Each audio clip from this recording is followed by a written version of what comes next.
வாங்க காக்கா கழுகு கதை கேட்கலாம்.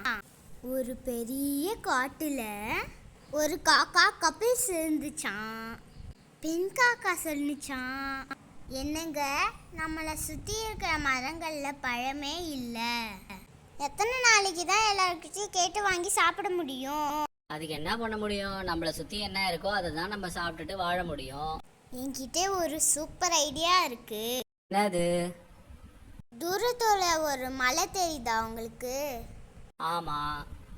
அதுக்கு பின்னாடி ஒரு பெரிய பழங்காடு இருக்கு.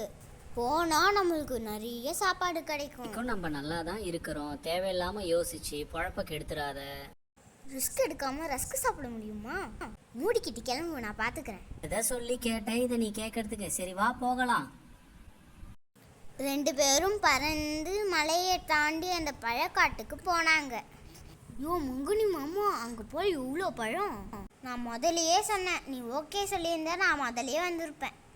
கொஞ்சம் அமைதியாக இந்த மரத்தில் உட்காரு, சுற்றி முற்றி யாராவது இருக்கிறாங்களான்னு பார்ப்போம், அதுக்கப்புறமா போய் பழத்தை சாப்பிடலாம். இவ்வளோ பழங்கள் இருக்குது, ஒரு பறவை கூட காணோம். அதனால் எனக்கு ரொம்ப சந்தேகமாக இருக்குது, ஏதாவது ஆபத்து இருக்குமோன்னு. வாயா லூசு, நம்ம முதல்ல போய் சாப்பிடுவோம், அப்புறமா பேசிப்போம். Welcome to our world. இன்னைக்கு காக்கா பிரியாணி தான். ஹாப்பி புறா அந்த காக்காவை அந்த மரத்துல காட்டிக்கினாரு ஒருத்தரு, அவரை காப்பாத்தணும் கத்தரு. கழுகண்ண யாரா அவன்? பிரியாணி ரெடி பண்ணும்போது குறுக்க பேசுறது. அவன் என் பொண்டாட்டின வயிற்றுல முட்டை வேற இருக்குதுண்ணா, இனிமேல் இந்த பக்கம் வரவே மாட்டோண்ணா, எங்களை கைட்டி விட்டுருண்ணா ப்ளீஸ்ண்ணே. முட்டையே இருக்கா வயிற்றுல? முட்டை பிரியாணியும் உண்டா? பிரமாதம் பிரமாதம். யார் மூஞ்சில் முடிச்சோன்னே தெரில, ஜாக் பாட்டா அடிக்குது. கழுகண்ணா இப்போ நான் என்ன பண்ணா என் பொண்டாட்டி நீ கைட்டி விடுவேண்ணே?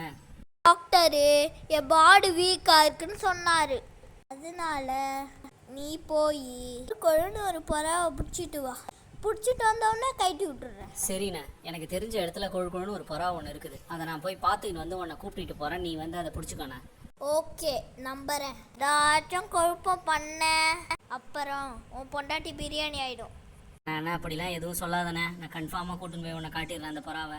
காக்கா பறந்து பழைய காட்டுக்கு போச்சு.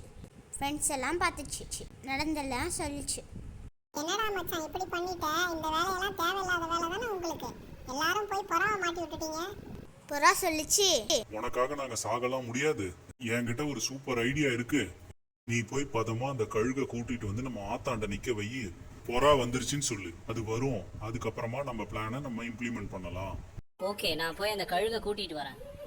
கழுகனா அந்த புறா ஆத்தோரமாக உட்காந்துன்னு இருக்குது, நீ வந்தனா உனக்கு டக்குன்னு பிடிச்சி கொடுத்துருவேன்.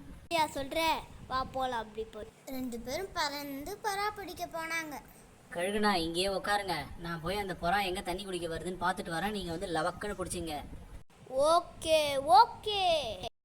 கழுகுனா அந்த புறா நிற்கிது பாரு, டக்குன்னு போய் பிடி.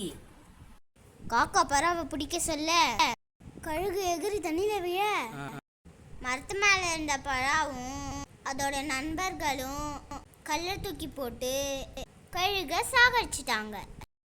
காக்கா போய் பொண்டாட்டியை கூப்பிட்டு வந்து பழைய காட்டில் சந்தோஷமா இருந்தாங்க.